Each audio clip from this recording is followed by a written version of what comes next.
因為委託人咧係一個非常之有孝心嘅人，就算結咗婚都想同埋媽媽一齊住，所以我哋特意喺泰豐挑選咗呢個3房嘅單位俾佢。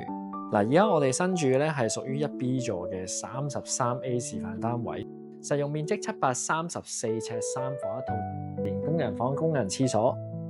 而家市場價咧就大約1280萬左右啦。點解我哋覺得呢個單位比較適合呢？就因為上一代嘅人咧都唔係好習慣使用開放式廚房，緊廚對佢嚟講係一個重要嘅配備，而且備用嘅台面亦都特大，一家人上嚟食飯嘅時候咧，備餐區都足夠位置。另外啦，委託人亦都要求咧個單位有一個獨立嘅姐姐房，將來無論係生小朋友要請姐姐或者有一個私家嘅看護，都有一個空間安置佢哋。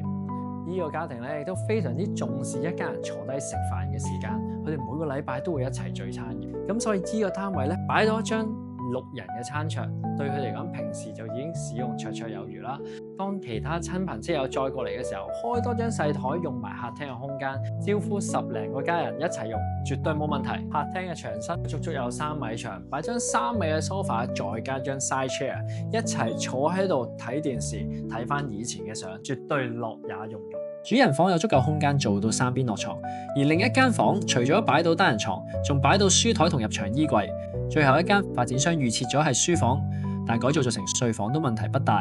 委託人咧呢個星期咧就會再過嚟睇多次個單位噶啦，希望呢個單位可以成為你哋心目中理想嘅家。如果你都有類似嘅故事想同我哋分享，想委託我哋咧，歡迎留言 PM 我哋。